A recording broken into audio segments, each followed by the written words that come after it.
我叫张扬，被开除后在马路边捡了个瓶子，结果竟然觉醒了环保卫士系统，一转身我就收购了那家公司。张扬，你走吧，我们公司不需要你了。我被解雇了。你也不用这样的态度，这是公司的决定。就是因为我没有给你送礼，不会在你面前阿谀奉承是吗？没错，老娘就是看不惯你这一副清高的样子。怎么以为自己长得帅就了不起了？就你这样的穷逼，在我眼里和一条狗没有任何的区别。快点收拾你的东西滚吧，别在这里耽误我的时间了。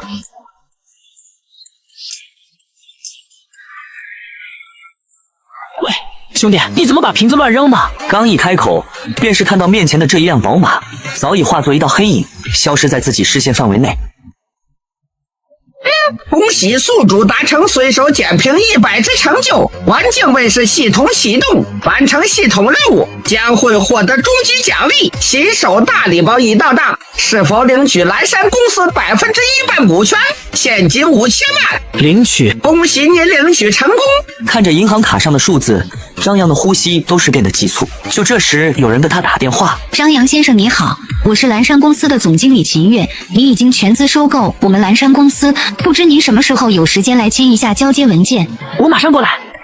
张总，这是我们的收购合同，若是没有问题的话，请在这里签署你的名字。张扬扫了一眼眼前的合同之后，便是大手一挥，直接签下自己的名字。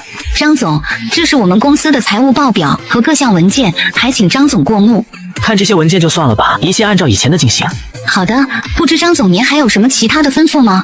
把人事部的吴丽萍开除。只是就在其话音落下的瞬间，总经理办公室的大门便是被直接打开，一道气喘吁吁的矮小身影便是映入二人的眼眸之中。秦经理，不好意思打扰你了，没想到这小子居然会来骚扰你。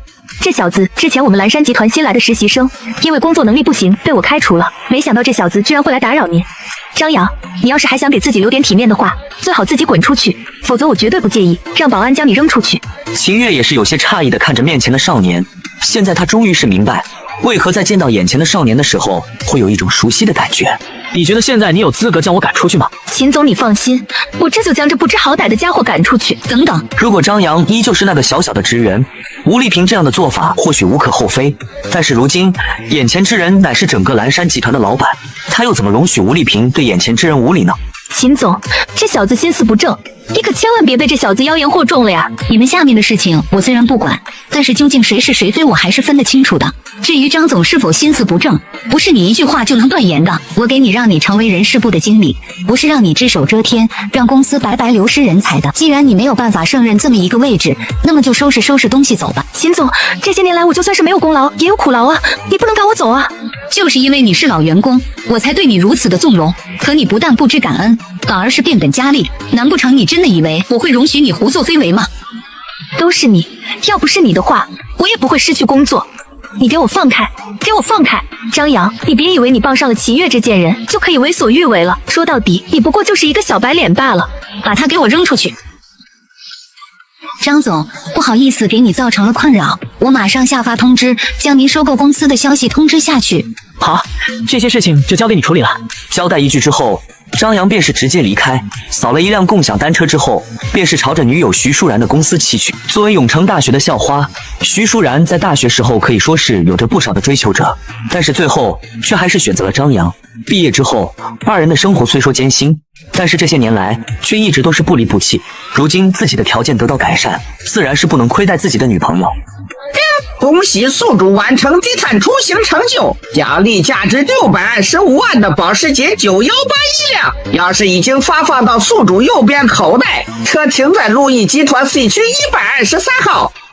没想到自己共享单车出行居然都是能够得到奖励，看来只要做出对环境有利的事情，自己便是可以得到奖励啊！张扬看了看时间，已经是到了5点，没有任何的犹豫，朝着路易集团走了过去。而此刻的徐淑然也是从路易集团之中快步走了出来，只是当张扬准备上前的时候，眉头却是不由自主地皱了起来。舒然，这附近新开了一家法餐，听说味道还不错，你有没有兴趣和我一起去尝一尝？李静，我应该和你说过很多次了，我已经有男朋友了，请你不要再纠缠我了。眼前的李静乃是陆毅集团股东的儿子，一个地地道道的富二代。自从1个月之前在公司碰到之后，便是对其展开猛烈的追求，而且更是利用其老爸的身份，明目张胆地坐在了他的身边。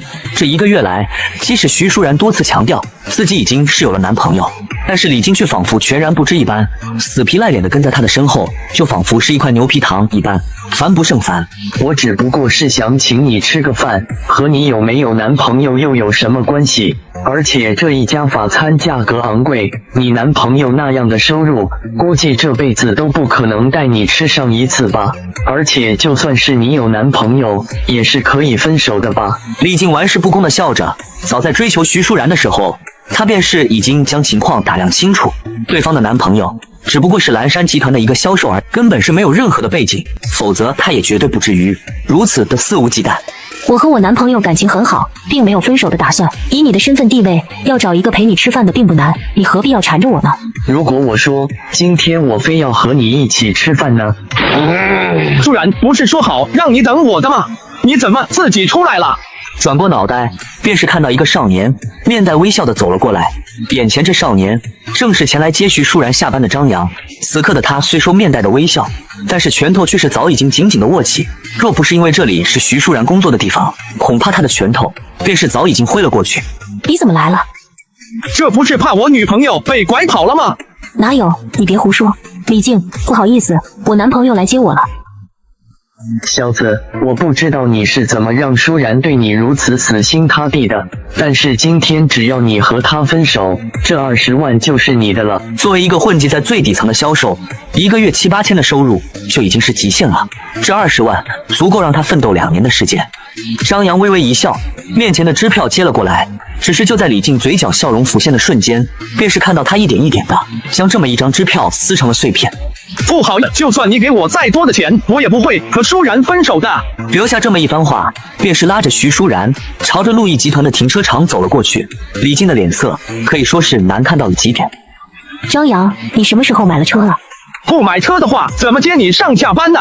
张扬看到不远处的这一辆保时捷918，漆黑的车身搭配着流畅的线条，此刻这么一辆车就仿佛是一头沉睡的巨兽一般，安安静静的潜伏着。但是徐淑然仅仅是看了一眼，便是将目光落在了边上那一辆崭新的50红光之上。就在这时，一辆宝马便是在2人身边停了下来。小子，你该不会是开这么一辆50红光来接舒然的吧？这个似乎和你没关系吧？舒然，你好歹是我们陆毅集团的门面，做50这样的国产车就不怕掉档次吗？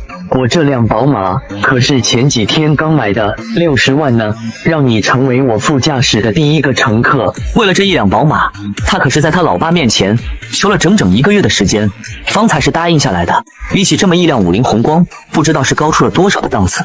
50怎么了？我就喜欢坐50。便是朝着50红光的方向走了过去。舒然，你走错地方了，这50红光不是我的。这辆保时捷是你的，自己的宝马虽说已经算是不错，可是在这么一辆保时捷面前，根本就没得比好吗？光是这轮胎的价格，恐怕都是要比自己一整辆车都是要贵了。徐淑然的男朋友不就是一个穷销售吗？为什么会买得起如此昂贵的车？舒然好歹是你们陆毅集团的门面，坐宝马这样的车，着实是有些掉档次。只是这么一句话说出口，李静的一张脸便是瞬间涨得通红。这么一句话似乎是自己之前和张扬说的，此刻的他简直是恨不得找个地方直接钻进去。一阵轰鸣之声，车子在豪生阁的门口停了下来。对了，听说豪生阁最近出了新菜，我们要不要去看看？要不我们换个地方吧。好了，你就别想太多了。今天下午我可是特地预定了位置的，难不成你是要辜负我的心意不成？而且这定金我都是已经付了，若是不来的话，定金可是不会退的。徐淑然也是不由一愣，苦笑一声之后，便是跟在张扬的身后，朝着豪生阁走去。舒然，你怎么在这里？只是就在2人刚走进去，就看到一个身穿定制西装的男生和一个花枝招展的女生。女生身上所散发而出的浓郁香水味，让张扬的眉头都是不由皱了起来。黄琼，你怎么在这里？当初在大学的时候，黄琼便是他的同班同学，而且还是他的追求者。只是当初对于这个流里流气的富二代，他并没有任何的感觉，所以在最后还是选择了品学兼优的张扬。为此，黄琼还失落了好一段的时间。就是刚好带女朋友过来吃饭而已。没想到过去这么久，你们俩还在一起呢。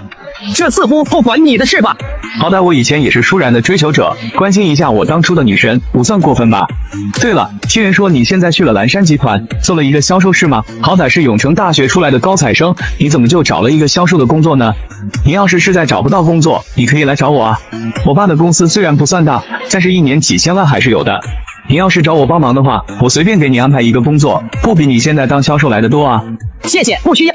你说你这脾气怎么就这么倔呢？我这是好心帮你，你就算是不考虑自己，也要考虑一下舒然吧？难道你忍心看着舒然跟着你一起吃苦吗？以你现在的收入，来豪生阁吃上这么一顿，恐怕接下来半个月的时间都是只能吃泡面了吧？看在大家都是同学的份上，要么这顿饭就当是我请你的好了。我的零花钱虽然不多，一个月也就几十万，但是豪生阁的一顿饭还是请得起的。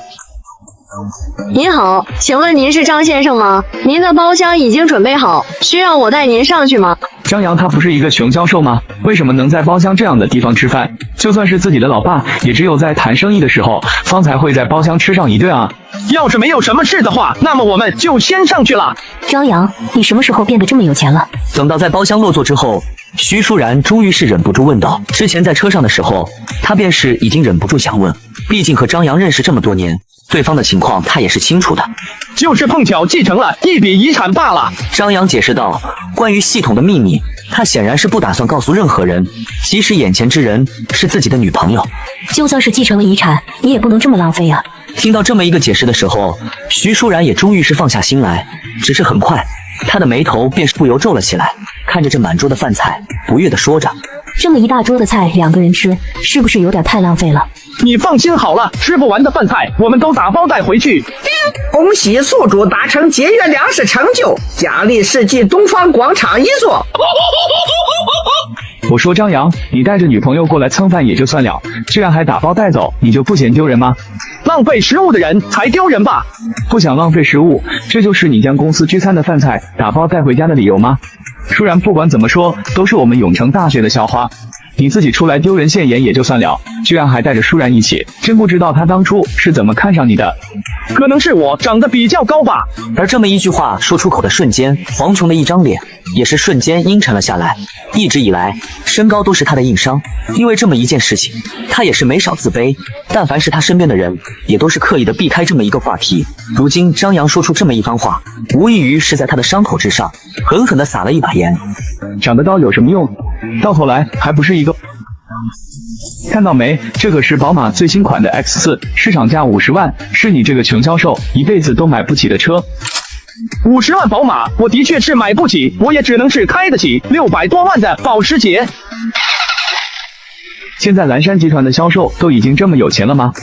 第二天，将徐舒然送去公司后，张扬来到世纪东方广场，他拨通了世纪东方广场负责人屈宵夜的电话。张总，您已经到了我们世纪东方广场了吗？还请您稍等几分钟，我这就下来。挂掉电话后，张扬注意到不远处的宝格丽店铺。这些年来，徐舒然一直陪在我身边，也没有买过像样的首饰。现在我有钱了，不能亏待他。张扬走进宝格丽店铺。喂，你干什么呢？没看见刚刚拖的地吗？只是就在迈入店铺的瞬间，一道尖锐的声音便是骂骂咧咧的响了起来。一个衣着精致的中年女人直接走了上来，眉头紧紧的皱起，眼神之中带着浓浓的不悦之色。早在昨天晚上，陈美娟便是接到神秘富豪收购整个世纪东方广场的消息。作为宝格丽的金牌导购，她自然是想要给这么一个神秘老板留下一个好印象。只是她没想到的是，自己一大早过来拖好的地，水都还没干，眼前这少年便是踩了上来。尤其是看到眼前这么一个少年的装扮的时候，他的心中的厌恶情绪更是多了几分。这些年来，他见过的客户就算是没有上万，也有数千。像眼前这样穿着从某宝上面买来的脸颊衣服的客人，最多只是在店里看上那么一眼，便是会被直接劝退。所以此刻的他也是不想给对方留任何的情面。不好意思，我没注意，我就是想进来看看。看什么看？这是你能消费得起的地方吗？你看看你这一排的脚印，我刚刚拖的的地又要再拖一遍。娟姐，这地我来帮你拖吧。这位客人，非常抱歉，娟姐最近脾气不好。您若是想要挑选首饰的话，我可以帮忙。我就是想给我女朋友挑选一些首饰，但不知道选什么好。如果是给您的女朋友挑选的话，可以看一看我们宝格丽的 B01 Rock 系列的项链。这一条项链是采用18K 玫瑰金吊坠和链条，螺旋部分点缀饰钉，边缘镶嵌黑色陶瓷。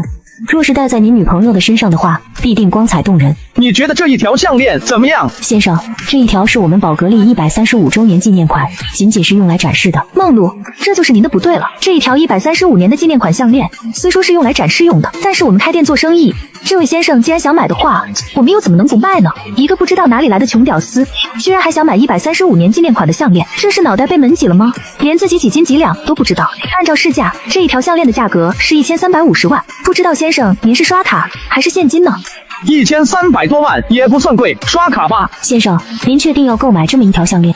我卡都不是已经递给你了吗？成功了，这张卡里居然真的有1300多万。就在这时，徐潇月来了。张总，你怎么跑这里来了？就是刚好闲着没事，过来给女朋友买点东西。张总，当听到这么一个称呼的时候，陈美娟再度傻眼。你们面前的这位张总，就是收购我们世纪东方广场的神秘富豪。张总，合同我已经准备好了，还请您跟我一起去楼上的办公室签订一下。张总，您的135周年纪念款项链已经打包好了。当听到这么一句话的时候，徐潇月的嘴角也是不由抽动一番。宝格丽135周年纪念款，若是自己没有记错的话，这一条项链应该是价值1000多万了。自己从接到张扬电话到走下来也不过就是5分钟的时间，结果就这么5分钟的时间，张总居然就将这么一条项链给买了。有钱人的生活果然是奢侈的不能想象啊。张扬接过项链。对了，徐经理，我不希望我的商场里面再出现这个人，这么一件事你可以办到吧？请张总放心，既然你已经这么说了，那么这个人必定不会出现在我们的商场。这件事情我会和他们店长沟通，必定会给您一个满意的答复。陈美娟也是一屁股坐在地上，显然这么一句话无异于是宣判了他的死刑。只要自己店长知道这么一件事，就算是不用曲潇月开口，都是会让自己离开。一双眼睛无比的空洞，心中早已是被后悔填满，只是此时此刻后悔显然已经是来不及了。等到签完合同之后，张扬便是来到雅诗兰黛的店铺。小张同学，你怎么来了？这不是听说学姐在这里上班，特地过来看一下吗？之前在永昌大学的时候，程云晓便是对其颇为照顾。虽说毕业之后已经有好一段时间没有联系，但是当再度见到的时候，二人之间的感情依旧是无比的亲密。你是哪里学来这么一套花言巧语的？你这么一套说辞，骗小姑娘还行，可是现在学姐我可不是什么小姑娘了。在我眼里，学姐永远都是个小姑娘。哼！只是就在二人闲聊的时候，一道洪亮的声音却是自门口响了起来。人呢？都到哪里去了？顺着声音的方向望去，便是看到一个衣着华贵的中年妇女，正怒气冲冲地走了进来。妇女的脸颊过敏的严重。周女士你好，请问有什么可以帮到你的吗？虽说对方半张脸过敏的厉害，但是陈云霄却依旧是一眼便是认出眼前之人。周耀平，永城一家叫做新科集团的新能源公司的董事长的老婆。因为对于雅诗兰黛这么一个品牌极为中意的关系，这些年来在雅诗兰黛所花费的金钱至少是几百万，这样的一个客户，就算是他们店长也都是当作上帝一般供着的。我涂了你们店里的护肤品，这一张脸就变成这样了，你们是不是应该给我解决一下？周女士您放心，这件事情我必定会给您一个合理的解释的。解释？我要你们的解释有屁用！明天我可是要和我老公前往参加一个慈善拍卖会，顶着这么一张脸，你叫我怎么去参加？我看你们就是存心想要让我出丑。丁，任务启动，帮助周耀平治疗过敏症状，消耗5成就点，兑换养颜丹，可完成任务。成就点？什么成就点？宿主达成系统成就或完成系统任务，可获得相应成就点，但宿主未开通信使功能，故宿主获得的成就点不会进行通知。请问宿主是否消耗5成就点，开启信使功能？听到这么一个解释，张扬也是有些傻眼。显然是没有想到系统居然还有这么一出。开通，并消耗5成就点，信使功能激活，剩余成就点10。兑换养颜丹。看了一眼自己微薄的成就点，张扬顿时觉得自己好像一个一穷二白的乞丐一般。但是为了程云晓，此刻的他也只能是咬着牙兑换成就点。并养颜丹兑换成功，已发放到宿主右边口袋，剩余成就点5。我告诉你，我的这张脸，今天你们要是不给我解决了，你们这店也就别想开了。周女士，您何必这样呢？眼下您这样的过敏症状，就算是我们也没有任何的办法呀。此刻雅诗兰黛的店长徐丽丽也是走了出来，当了解到事情的前因后果之后，也是一脸为难的开口道：周女士，您看这样可以吗？您这一次的医药费我们给您付了，而且额外赠送您一盒雅诗兰黛新出的套装。你觉得你们给我弄成这样子，我还敢用你们雅诗兰黛的套装吗？然而此刻的周耀平却是根本听不进去这样的话。这位女士，你脸上的过敏反应应该是和雅诗兰黛的护肤品没有任何的关系。作为这家店的常客，您一直以来用的都是雅诗兰黛的护肤品，都是没有出现任何的问题，可为何在使用这么一瓶乳液的时候会出现如此严重的过敏反应？我觉得您有必要好好去检验一下这一瓶乳液，而不是在这里如同泼妇一般的大吵大闹。张扬，你干什么呢？周女士，不好意思，这位先生并不是我们店里的人。这位先生，还请您离开，不要插手我们店里的事情。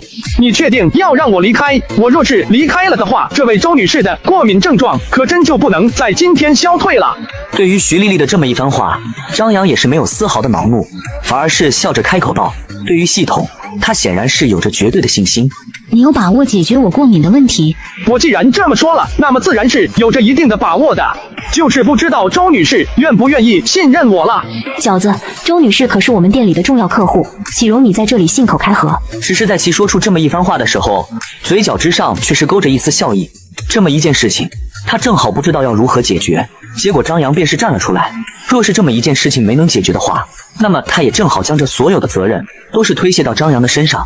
那你打算如何解决？就是这个。小子，难不成你真以为随便拿一颗药丸出来，我们就会信了你说的话不成？这似乎不关你的事吧？这位姐姐，我之所以出手帮忙，全是因为我的学姐。你若是信我，那么便是可以服下这么一枚丹药；你若是不信，那么就当我什么都没有说过。只是就在他的手即将落下的时候，周耀平却是率先出手，将这么一颗药丸拿了过来。我相信你。说完这么一番话，周耀平便是直接吞服而下。周女士，你怎么能信了这小子的鬼话呀？这小子看起来就像是那些招摇撞骗的小白脸啊！只是此刻的周耀平显然是已经没有心思听他多说，直接捂着肚子朝着厕所快速的跑去。你小子果然是不安好心，小子，我告诉你，今天若是周女士有什么三长两短的话，我一定把你送去警局。店长，张扬他也是一片好心，你还好意思说呢？这小子是什么人你不清楚啊？你自己不聪明也就算了，还想把我们店给拖下水吗？周女士是多重要的客户你不清楚吗？若是出了事的话，对我们店的影响有多大你不清楚吗？我看周女士的脸之所以过敏，8成就是你搞出来的，你们两个就是一丘之貉，狼狈为奸。现在事情还没有定论，你这样血口喷人，怕是不妥吧？张扬的脸色无比的阴沉，若是徐丽丽只是针对他的话，他或许还不会生气，可是如今对程云晓这样的一个态度，他便是不能不管了。什么叫血口喷人？老娘只不过是教训我店里的员工罢了，你一个外人凭什么在这里说三道四的？到底发生了什么事？而就在这么一个时候，一道声音也是响了起来。虚萧月皱着眉头，一脸不悦地走了出来。外面这样的声响，自己在办公室里面可都是听见了。区经理，你来的刚好，你可一定要给我们做主啊！这小子联合我店里的员工，对我们店里的顾客下毒，现在我们的顾客还蹲在厕所里没出来呢。你说我们店里的顾客有个什么三长两短，你要叫我怎么办啊？我看这么一件事情，不如直接报警，将他们两个送去警局，好好的关上几天。只是就当这时候，便是看到周耀平一脸震惊的走了出来，不仅脸上的过敏症状消失不见，甚至连模样都是看上去年轻了10岁，简直就好像是一个20多岁的小姑娘一般。这位小兄弟，你的这个药未免也太神奇了吧？这怎么可能？怎么可能是这样？张总，这件事情您要怎么处理？他说的这么一件事情，自然是指徐丽丽诬陷张扬的事情。张总，您不能这样的呀！我们雅诗兰黛可是和你们商场签了合同的。你放心，违约的钱我还是支付得起的。张总，我错了，我真的错了。徐丽丽此刻可以说是真的慌了，不顾一切的朝着张扬扑了过去，只是保安却是率先将其抓住，直接带着离开。真没想到张小兄弟如此年轻有为，我这里有一份明天慈善拍卖会的邀请函，不知道张小兄弟有没有兴趣过来？既然周姐邀请，那么我自然是却之不恭了。定，完成任务，奖励张仲景传承现金5000万，成就点5点。对了，我还有事就先回去了。若是张小兄弟有什么需要帮忙的话，就打我电话吧。小张同学，你什么时候变得这么有钱了？说出来，学姐，你可能不信，我继承了一笔巨额的遗产。为了庆祝这么一件事，不知道学姐你有没有空陪我去吃一顿饭呢？既然你都这么诚心的邀请了，那么我也只能是勉为其难的答应了。张扬，你怎么带我来这里了？程云晓万万没有想到张扬会把他带到铃兰法餐。铃兰法餐的价格他也是知道的。学姐你就不要推辞了，这地方的价格虽然不便宜，但还是在我的承受范围之内的。便是将程云晓拉了进去，简单的点了几个菜之后，二人便是坐在一旁，有说有笑的回忆着大学时候的那些傻事。而就在二人说笑着的时候，一对装扮夸张的男女也是大摇大摆的走了进来。云晓，好巧啊，真没想到在这里遇到你了。好巧啊，云晓，这是你的新男朋友吗？长得倒是不错，只可惜是个穷鬼。话说你们两个怎么想起来这里消费了？这里的东西价格可是不低呢。你们该不会是攒了好久的钱，想着来这样的高档场所尝试一番吧？这似乎是不关你的事吧？你何必这个态度呢？我也不过是关心老同学罢了。看你这男朋友的装扮，应该就是个穷打工的吧？我男朋友永成建业的高管，一年的收入可都是上百万呢。看在老同学的份上，不如让我男朋友送你一盘法国蜗牛吧。不需要，你何必着急拒绝呢？一盘法国蜗牛也不过是几千块钱而已，对我而言根本算不得什么呢。看你男朋友这样子，说不定这辈子都是没吃过这样高档的东西，要是错过了，可就再也吃不到了。你说对吧，小帅哥？法国蜗牛就算了，你还是留着这几千块钱去好好整下容吧。先生您好，您的白金鱼子酱。在听到这么一句话的时候，一旁一直没有开口的周玲玲的男朋友脸色也是不由一变。面前的这么一茶匙的鱼子酱，便是需要足26万元。他自己吃的那些个东西，在这鱼子酱面前根本是不值得一提。亲爱的，这鱼子酱看上去好好看，我们也点一个好不好？这一碟鱼子酱可是足26万呢，你是家里有矿吗？听到26万这么一个价格，直接将周玲玲给彻底的吓傻。先生，您的法国顶级鹅肝、罗曼尼康帝的红酒、白松露蛋糕。看着一碟碟菜被端了上来，周玲玲的头皮便是一阵的发麻。虽说不清楚鱼子酱的价格，但是对于其他东西的价格，她却还有一定的了解的。你这么盯着我们看什么呢？难不成还打算送我们一盘法国蜗牛吗？而在这么一句话说出口的瞬间，周玲玲便是顿时如同一只鹌鹑一般，缩着脑袋，甚至连头都不敢抬起来。程云晓虽说有些心疼张扬的钱，但是这么一顿饭却是吃得无比的爽快。尤其是看到周玲玲那缩着脑袋，恨不得将脸埋到低下的样子，心中这些年来的怨气似乎都是在此刻烟消云散。对了，学姐，你下午陪我去挑几件衣服吧。虽说张扬这一身装扮没有任何的问题，但是想要参加正式的场合的话，却实在是太过随意了一些。我有个室友是做西装生意的，你要是想买西装的话，倒是可以找他。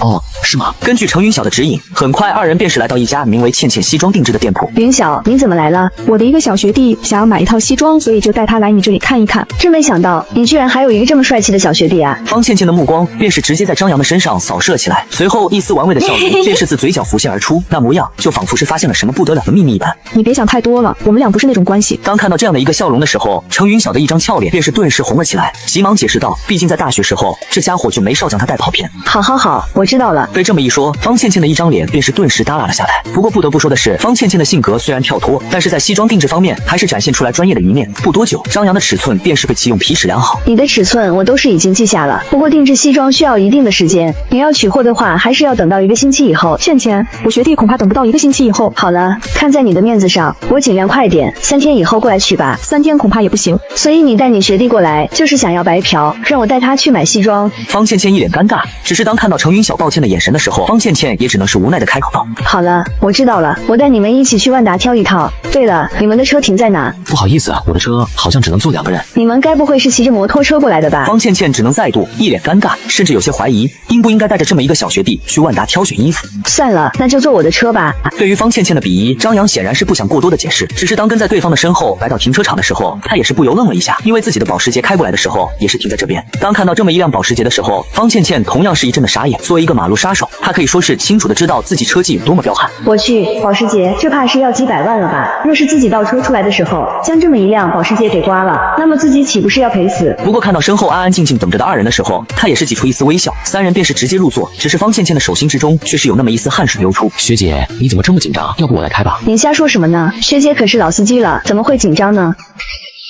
方倩倩的车子便是和一旁的保时捷直接来了一个亲密的碰撞，张扬的一张脸也是彻底的黑了下来。完了完了，怎么将这保时捷给刮到了？倩倩，你的驾照是买的吗？不是吧，刮了这么长一条，这一下肯定是要赔死了。看着保时捷之上的刮痕，方倩倩的眼泪都是快要挤出来了。按照保时捷的市价，恐怕方倩倩接下来一整年时间都是要不吃不喝来还债了吧？学姐，你放心好了，没事的。张扬虽说心疼，但是对方毕竟是程云晓的室友，此刻自然是无比大度的开口道：什么没事啊？这地下车库可是有监控的，若是车主回来看到了，肯定会去看监控的。要是知道我肇事逃逸了，那我就死定了。对了，这车子里面应该有车主的电话，我打一个过去说一下，说不定车主看我态度好，还能让我少赔一些。倩倩，其实你不用打电话的。云晓，什么叫不用打电话啊？我刮了人家的车，怎么能够不打电话过去？只是根本不给对方解释的机会，方倩倩便是已经将电话直接拨通。很快，一阵悦耳的铃声便是响了起来。学姐，这辆车是我的。你是车主？对啊，我是想说就这么算了的，可是你一直不给我机会啊。方倩倩的俏脸便是顿时通红了起来。自己之前着急忙慌的样子，在他们二人的眼中，岂不是如同耍猴一般？你们两个刚才是不是在边上看我笑话来着？学姐，我错了，还不行吗？我们还是快点去万达吧。去什么万达啊？直接去杰尼亚。话音落下，方倩倩的一只脚便是直接踩在了油门之上。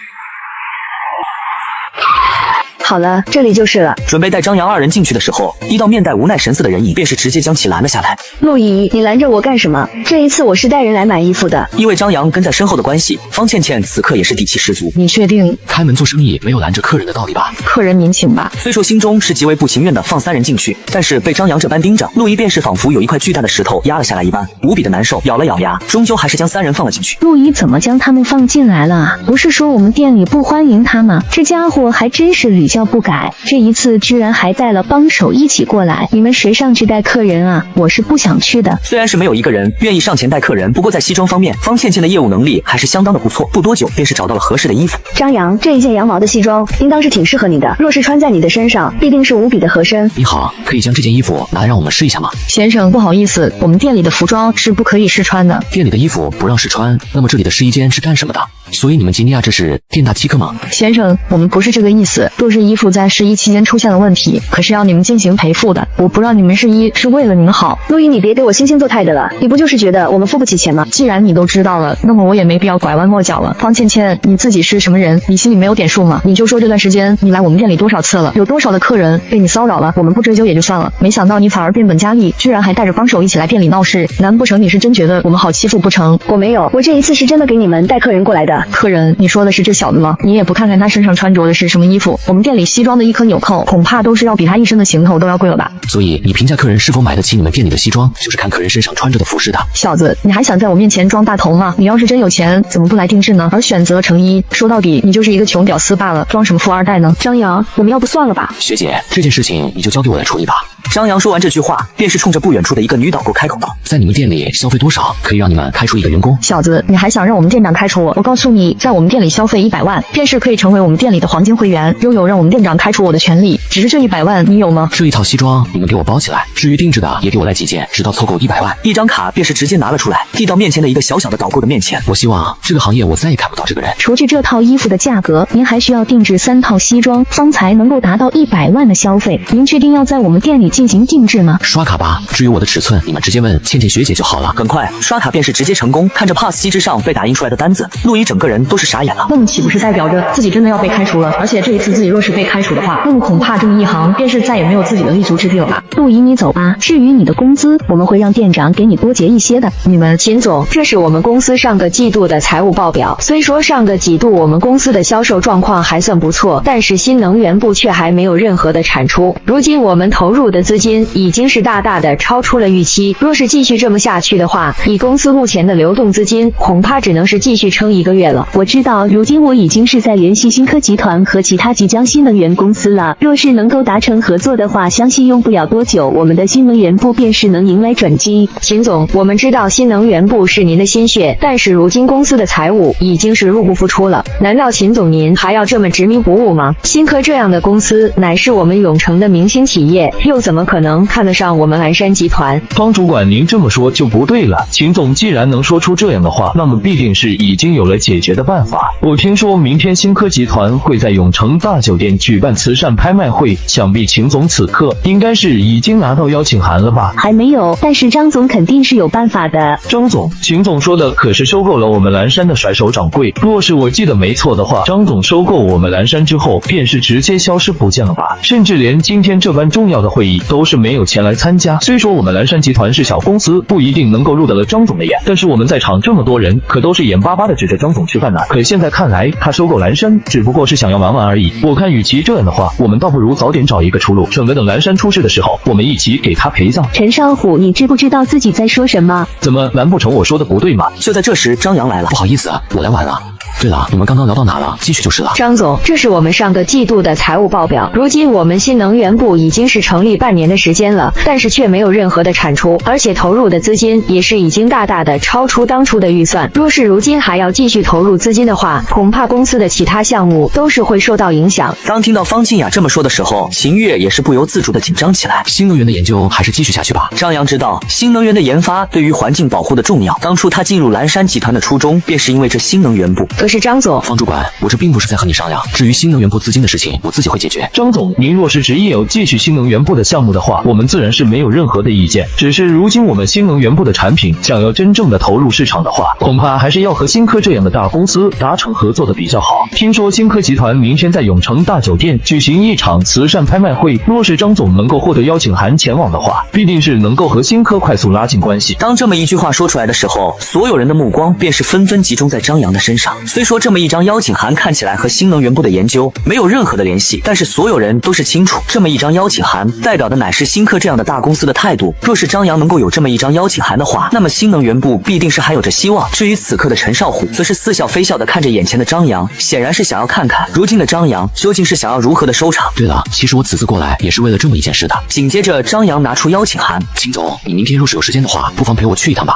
听说新科集团此次邀请的都是我们永城之中有头有脸的人物，没想到张总您居然还有如此神通，能够得到新科集团的邀请啊！拍马屁的话还是少说一点比较好。你若是有时间的话，还是想着多去开拓一些业务吧。只是对于对方的恭维，张扬却是根本不受用，留下这么一番话之后，便是无比潇洒的转身离开。而陈少虎的脸色则是如染上一层墨一般，无比的阴沉。之前陈少虎说的话我都听到了。张总，您的意思是这件事情你就不用多管了，我自会处理。简单的将公司里面的一些文件签署之后，张扬便是开着车朝着徐淑然的公司赶去。毕竟这个时间已经是到了下班的点。张扬，你这也太招摇了吧！我这不是怕我女朋友被人给拐跑了吗？好了，我错了还不行吗？那你要怎么补偿我？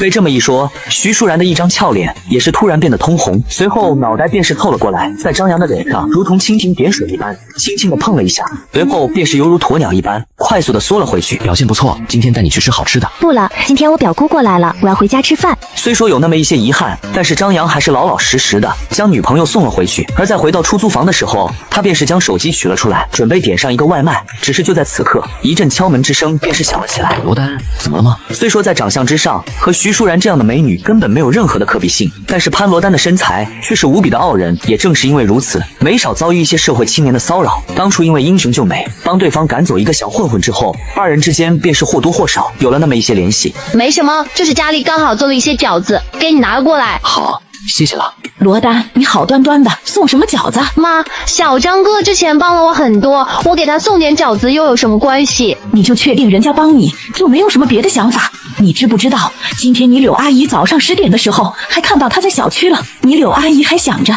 今天不是上班的时间吗？怎么这小子还在小区里待着？结果上去一问才知道，这小子现在已经是连工作都没有了。妈，人家就是辞职了，你至于这么大惊小怪的吗？什么叫我大惊小怪的？这小子为什么辞职？我看就是能力不行，被公司给辞退了，要么就是做了什么见不得人的事情，在公司待不下去了。我告诉你，像他这样长得人模人样的小伙子，你妈我可是见多了，就是仗着自己生的好看点，就在外面到处沾花惹草。你以后还是少点和这种人有所牵扯，指不定什么时候把你给带坏了。好了，我知道了。潘罗丹知道自己老妈态度固执，也只好是硬着头皮应了下来。潘爱英依旧是有那么一些不放心。等到潘罗丹离开之后，便是悄悄地敲了敲张扬的门。潘阿姨，您怎么来了？小张，阿姨是个爽快人，有什么话就直说了。阿姨您说。我知道我们家罗丹心思单纯，之前你帮了他，他也是想尽办法的对你好。但是有些话我还是要提醒你一下，虽然我们家不算是什么大富大贵的人家，但是家里也算是有一点钱。我们罗丹硕士毕业，工作稳定，也算得上是个体面人。你虽然长得还算可以，但是和我们罗丹之间的差距还是有些大。我不知道你为什么故意接近我的女儿，但是如果你有什么想法的话，我劝你还是趁早给打消了。你们之间的事情，我是绝对不会同意的。阿姨，您误会了，我已经有女朋友了。此刻他终于是明白为什么潘爱英会找上自己，原来是担心张扬对潘罗丹有非分之想。既然有女朋友了，那就最好了，以后也请你离我们家罗丹远一点。阿姨，我知道了，如果没有什么事的话，我就休息了。说完这句话，张扬也是直接回了屋。这什么态度啊？我告诉你，就你这样的穷屌丝，就算是我们家罗丹瞎了眼，都是不会看上你的。潘爱英骂骂咧咧的在门口骂了好一会儿，方才是不甘的回去。第二天一大早，正当他坐在小区边上的早餐店吃着刚出炉的包子，柳翠菊走了上来，坐到他的边上。爱英，昨天我听到你在门口骂了好一会儿，发生了什么事？你说这个呀？张扬那小子居然想勾搭我的闺女，要不是被我及时发现了，指不定我的闺女就被那小子给迫害了。结果我昨天去找那小子理论，那小子居然一把就把门给关了，他也不想想自己是什么身份，居然还想着当我闺女的男朋友。正当其骂骂咧咧的说着，柳翠菊的手便是突然一指。爱英，你看那是不是张扬那小子？不过是一个穷小子，在我们面前装什么呢？看到张扬，潘爱英也是有些不屑的说着，只是在其话音刚刚落下的瞬间，便是看到不远处的一台保时捷的车灯直接亮了起来。随后在他的注视之下，张扬便是直接上了这么一台车，一瞬间两个人便是直接傻眼。爱英，其实我觉得张扬还是不错的，你闺女要是不要的话，我闺女可还没找对象呢。你在说什么呢？我什么时候说我闺女不要了？昨天晚上我闺女还是亲手给她送去一盒饺子呢。你女儿没对象，打我女婿主意干啥呢？等到张扬将车开去重新上漆之后，已经是到了下午。等到他来到蓝山集团的时候，秦月早已是换好一身晚礼服，修长的身材，洁白如同羊脂玉一般的皮肤，再配合上这么一套深黑色的晚礼服，宛若一件美轮美奂的艺术品。张总，您来了。你这一身挺好看的。其实我还有更好看的衣服，张总若是想看的话，我也可以穿给您看的。不用了，我还是喜欢看你不穿衣服的样子。听到这句话，秦月的脸瞬间通红。只是在车开了没多久之后，张扬便是直接停了下来，朝着不远处看了过去。此刻马路之上，不知道为何聚集了一群人，行车道已经是被彻彻底底的挡住，自己根本过不去。张总，要不要我下去看一看？就你这样，还是坐在车上吧。我下去看看。从车上走下来之后，张扬便是直接穿过拥挤的人群。此刻人群之中，一个少女正跪坐在地上，一个昏迷不醒的老者正躺在地上之上。少女的神色无比的焦急地朝着远方望去，似乎是在等待救护车的到来。任务启动，救治昏迷老者。系统商店之中消耗5成旧点，可兑换天行九阵。兑换。兑换成功。而就在其走上前的瞬间，面前的少女的眼神便是瞬间变得无比的警惕。你干什么？小姑娘，若是你不想你的爷爷死的话，最好收起对我的敌意。不需要，我刚刚已经叫了救护车了。你若是想要让老爷子死的话，那你就慢慢的等着救护车吧。现在是下班高峰期，就算是救护车速度足够快，也需要10几分钟才能到。你确定老爷子能够撑过这么一段时间？你真的能救我爷爷？此刻的张扬却是根本懒得理会对方，蹲下之后便是将天行九针直接取了出来。而在看到这么一个针灸带的时候，少女的神色便是再度变得怀疑起来。你是中医？中医怎么了？你看不起中医啊？少女急忙摇头，她哪里是对中医不放心，根本就是对张扬不放心好吗？只是在这么一个关键的时刻，这么一句话她自然是不会说出口的，毕竟眼下她爷爷的性命可都是掌握在这小子的手上。随着银针被取了出来，张扬身上的气势便是发生了翻天覆地的变化。很快，他的手便是直接动了，一根根银针飞速的落下，老者脸上的血色也是随着每一根银针的注入恢复那么一些。当第9根银针落下的瞬间，一口黑血便是被直接吐了出来，老者的血色完完全全的恢复，眼皮轻轻动了动，便是缓缓睁了开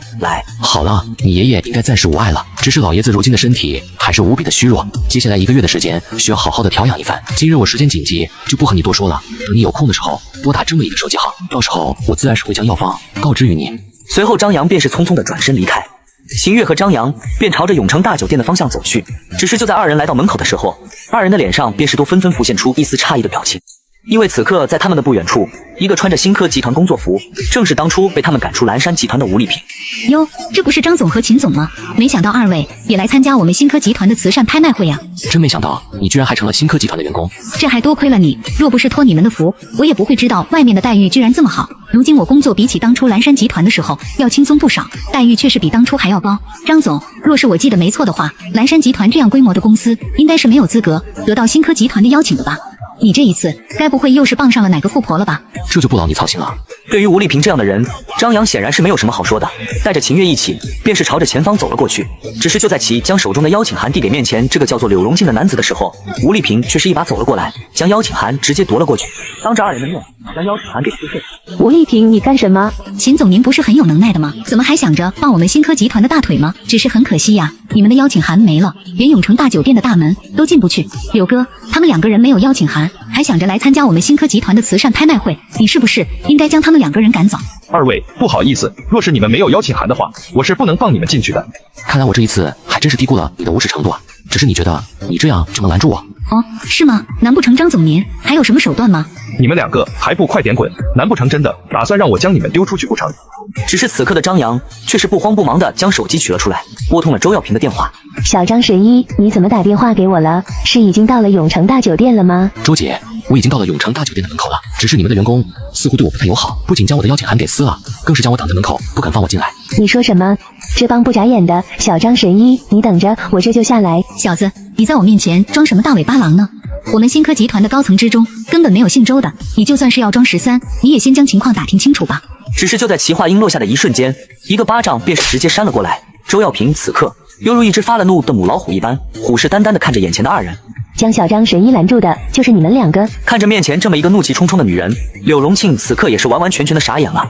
在他们新科集团高层之中，的确是没有一个姓周的，但是他们董事长的老婆却是姓周啊！而且比起得罪董事长，得罪眼前的这一位煞星，显然是更加不明智的选择啊！周姐，还劳烦您跑一趟，真是不好意思啊。小张神医何必这么见外？这2个不知道好歹的东西，居然敢对你不敬！我看他们2个根本就是不想在这里干了。小陈，你去和董事长汇报一下，他手下的2个员工被我给开除了。夫人，我知道错了，你再给我一次机会吧。都是他，都是这个贱女人挑拨的，和我一点关系都没有。吴丽萍此刻也是无比的惊慌，显然是没想到会出现如此戏剧性的一幕。只是此刻被周耀平这般盯着，他更是吓得连一句话都说不出来。小张神医，你觉得要怎么处理？这女人当初在我们蓝山集团的时候，便是借着职务之便收受贿赂，如今虽然到了新科集团，但依旧是屡教不改。与其让她继续祸害别人，倒不如将其直接封杀。张总，您不能这样的呀！我上有老下有小，你若是将我封杀了的话，我的根本没有办法养活我的家人呢。早知道今天你干什么去了，这一切都是你咎由自取。随后张扬则是被周耀平拉着走进了一个房间。周姐，你把我带在这里，恐怕有些不合适吧？当看到房间之中一众妇人的时候，张扬也是有些错愕的开口道。毕竟眼下这房间之中，除了他这么一个男人，便是清一色的30岁以上的女人，甚至有不少人看起来都是可以当他的妈的。耀平，这就是你说的小张神医吧？只是还不待他拒绝，一群妇人便是无比热情的站了起来。片刻之后，张扬便是被直接围住，浓郁的香水的味道几乎是要将他彻底的熏晕过去。眼前这些人显然都是周耀平圈子里的朋友，在看到对方变得如此年轻貌美之后，恐怕只要是个女人都是会有所想法。所以此刻的张扬自然是成了眼前这些人眼中的香饽饽。此刻他们也都是想着张扬能够给上一颗药物，能够让他们变得如同周耀平一般年轻貌美。小张神医，你当初给耀平吃的是什么啊？耀平如今看起来可是足足年轻20多岁，这东西你手上还有没有啊？给我来上一颗啊！对啊，小张神医，这么神奇的东西，你可千万不能私藏啊！姐几个可都是在这里等了你整整1天了。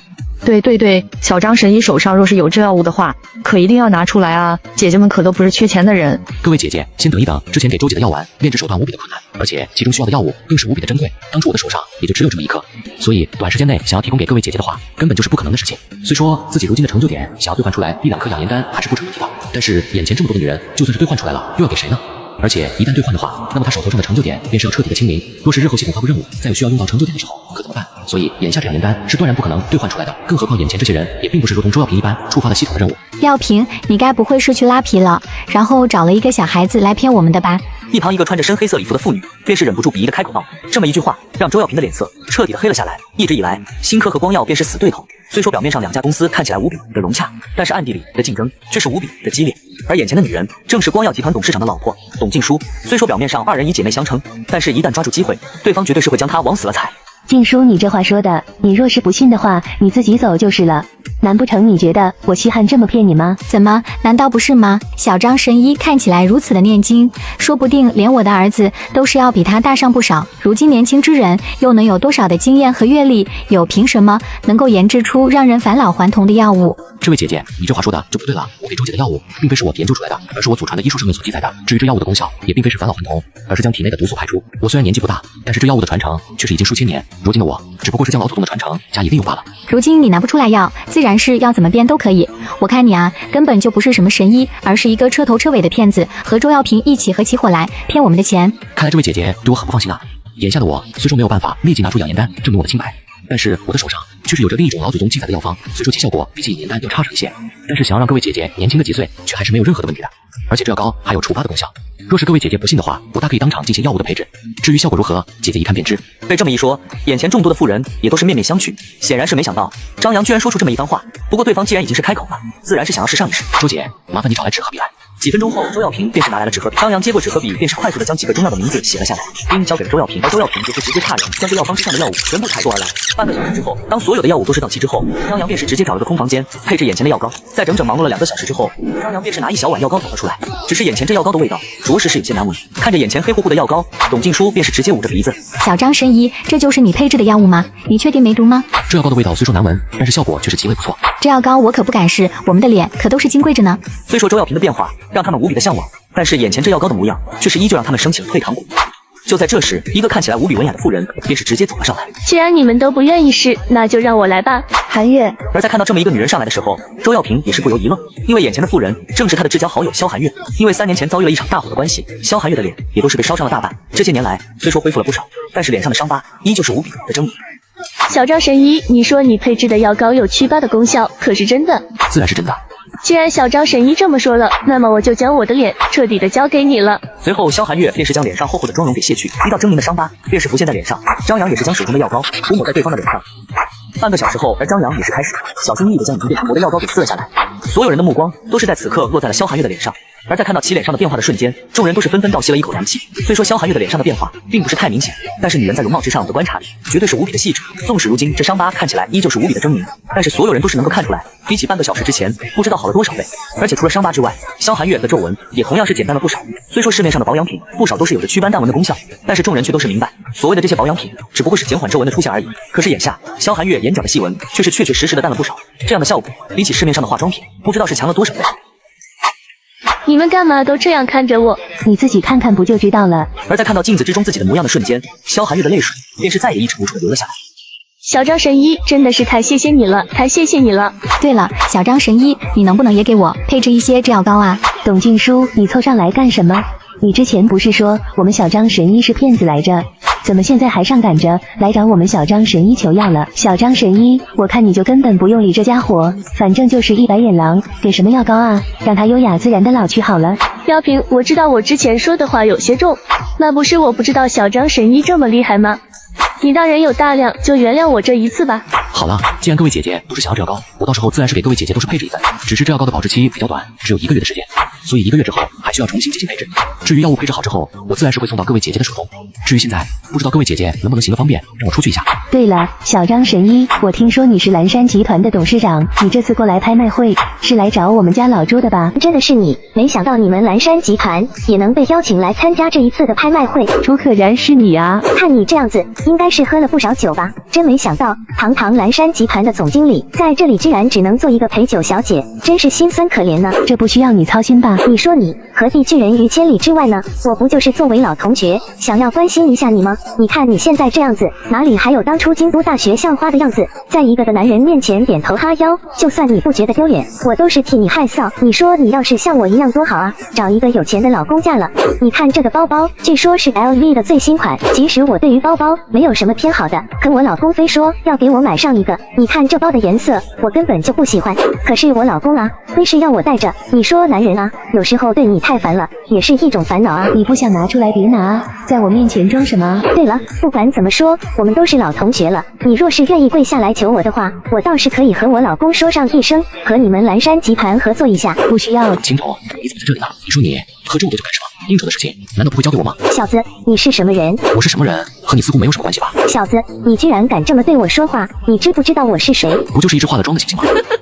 星星，小子，你是在说我吗？不好意思，将真话说出来了。小子，你信不信只要我一句话，在整个永城便是没有人敢和你们蓝山集团合作？不信。而就在这个时候，董静书走了过来。你们几个在说什么呢？董姐，您居然也在这里？你是小楚吧？真没想到，董姐您还记得我。董姐您来的刚好，这件事情您可一定要替我做主啊！董姐您都不知道这小子有多么的过分，当着这么多人的面前，居然出口羞辱我。我知道我们丰源集团不是什么大公司，但也绝计不至于让这小子这般羞辱啊！好家伙，之前还在自己面前耀武扬威，吵着嚷着要灭了自己公司的人，在下一刻居然能立即变得楚楚可怜、委屈巴巴。不得不说，这样的演技，若是去参加金像奖的话，绝对是当之无愧的最佳女主角了。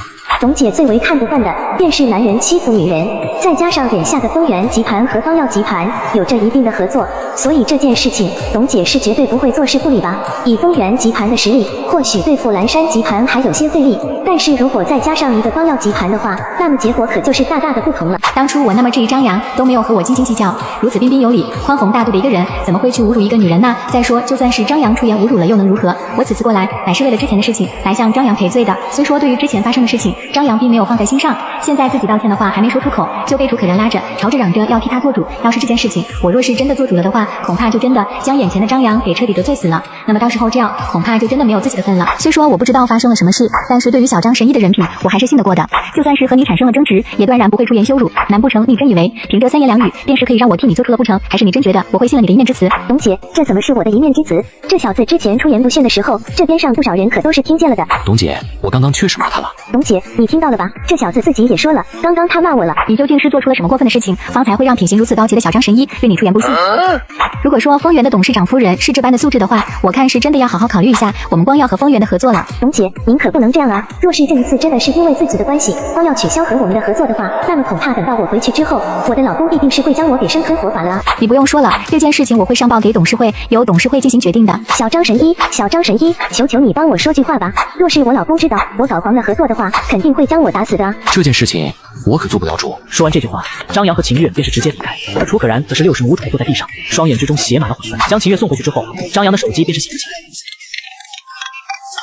你好，请问是张医生吗？你是谁？我是童小初。今天下午你在路上救了我的爷爷，晚上我爷爷不知道为何突然昏倒了，你能来看看吗？你告诉我位置，我马上就到。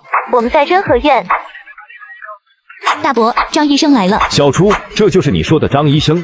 不错，大伯，您别看张医生年轻，但是其医术确实无比了得。若是今天没有他的帮助的话，我真的是不知道该如何是好。对于二人的对话，张扬则是没有过多的理会，此刻他的目光则是落在童老爷子的脸上。当看到童老爷子脸上那一缕犹如游丝一般的黑气的时候，他的眉头便是不由自主地皱了起来。下午见到老爷子的时候，他便是察觉到老爷子中了一种叫做番桃枝的慢性毒药。这种毒药虽说不知名，但是却慢慢侵蚀中毒者的身体。随着中毒者中毒越来越深，便是会出现类似高血压这样的情况。若是不能及时将毒素清除的话，那么中毒者的状况便是会越发的严重。等到毒素进入脏腑之后，身体机能便是会开始流失。小初，我知道你担心爷爷，但是我也绝对不允许你随随便便叫来一个人给你爷爷治疗。而且徐医生已经是说过，爷爷的情况暂且没有大碍，我们也不需要你请来的这个医生出手了。你若是想你爹死的话，你大可以继续拦着。下午虽说我救了童老爷子，行，却并没有任何完成任务的提示，所以眼下想要完成新的任务，必定是要将童老爷子彻底的治好，毕竟自己的成就点可是拿来画的天行九针，若是不能将童老爷子治好的话，那么可就是亏了嘞。你老爹如今已经是毒入脏腑，生命力已经是开始流失了，若是你这个小子继续拦着的话，我保证你老爹熬不过今晚。你说什么？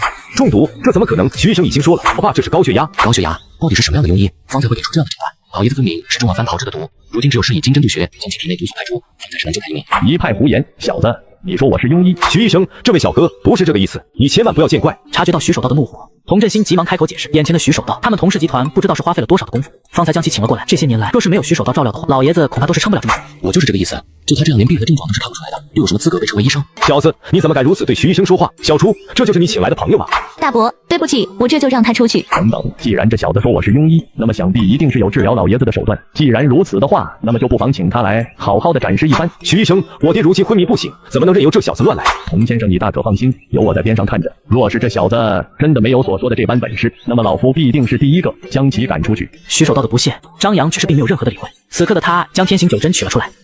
天行九针是一位宋代医术大拿，耗费了4年的心血，用了无数奇经异铁铸就而成的一套针灸针。在4级穴位之上，这么一套天行九针，比起一般的针灸针，不知道强了多少。只是后来因为战乱的关系，这么一套传说之中的针灸针，炼制不知所踪，甚至连炼制之法都是没有留下。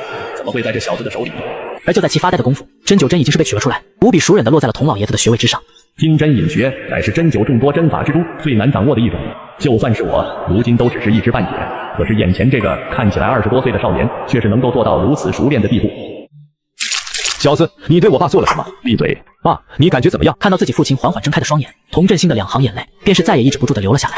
徐医生，你又救了老夫一次。童老爷子，其实这一次并非是我救的你，而是这位小神医出手。小张神医，这一次真是多亏你了。老爷子不用客气，救死扶伤乃是医者的职责。如今虽说我用金针引穴将你体内的毒素逼出，但是你体内依旧是有余毒残留。接下来1个月，你按照这一张药方端药，煎服1个月，你体内的毒素便是能够大致的清除。至于这一张药方，则是你的，我的。我还有事，就先回去了。至于是谁下毒，我相信以你们的手段，想要查到应该不难吧。留下这么一番话，张扬便是径直转身离开。